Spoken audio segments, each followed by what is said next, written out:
Kegiatan MP3 ini kan sebenarnya tujuannya untuk bagaimana mempercepat pertumbuhan ekonomi ya di daerah dengan satu kegiatan yang kalau di Kalimantan Timur ini kegiatan seperti perkebunan gitu kan, kemudian HPHTI, artinya yang berbasis sumber daya alam lah gitu. Langkah-langkah yang terkait dengan pencapaian dari MP3I ini yang terkait dengan lingkungan hidup. Kita tahu bahwa di Kalimantan Timur ini kan sebagian besar lahannya itu kan hutan ya, dan ini kalau bisa ditangani untuk diarahkan ke situ, misalnya kegiatan perkebunan itu diarahkan untuk pada lokasi-lokasi yang lahan kritis gitu ya, artinya tidak mengganggu kawasan hutan yang masih virgin gitu. Ini akan lebih bagus gitu. Jadi di samping dia akan meningkatkan pertumbuhan ekonomi dari sektor perkebunan, juga dari aspek lingkungan juga menjadi tertangani, emisi yang dikeluarkan juga akan semakin bisa dikurangi gitu dari kegiatan perkebunan kalau memanfaatkan lahan kritis.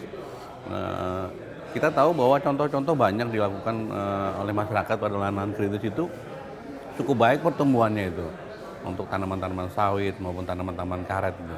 Artinya tidak ada alasan untuk tidak melakukan kegiatan penanaman di lahan kritis itu untuk kegiatan perkebunan. Nah, tinggal sekarang kebijakannya aja yang didorong untuk bisa dibuat gitu. Jadi misalnya ada investor yang ingin menanamkan modalnya di sektor perkebunan, jangan investornya yang menentukan lahannya gitu. Jadi pemerintah yang menentukan lahannya.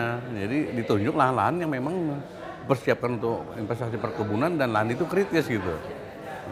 Jadi semua bisa terjawab gitu, penanganan lingkungan dan pertumbuhan ekonominya begitu.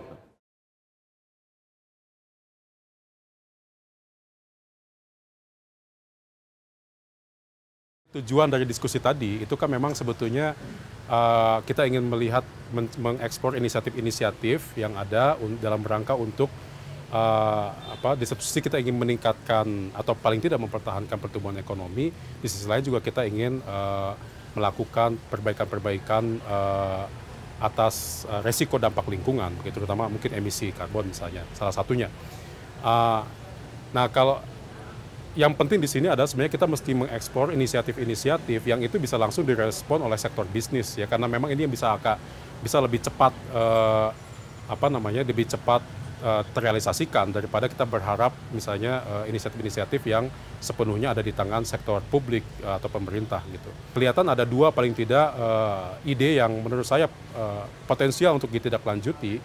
Yang pertama adalah pengolahan limbah dari industri pengolahan kelapa sawit yang kalau kita lihat data sampai dengan sekarang produksi TBS sekaltim sekitar 4 juta sekian ton per tahun, dan ini saya yakin bisa menjadi satu solusi untuk meningkatkan tingkat elektrifikasi Kaltim yang cukup rendah, yaitu yang antara 30% sampai dengan 96% tergantung apakah itu kabupaten atau kota.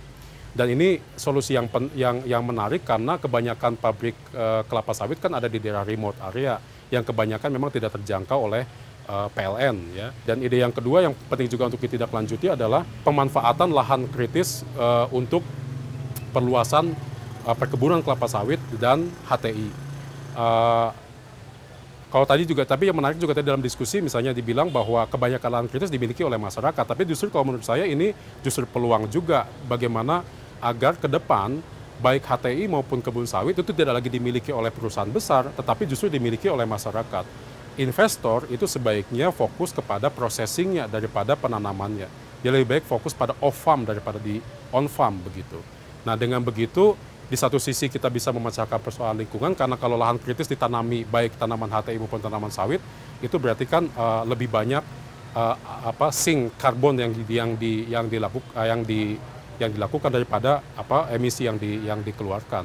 Tapi di sisi lain juga ini juga memperkuat ekonomi daerah, tapi terutama juga ekonomi di tingkat masyarakat kecil ya, masyarakat pedesaan begitu.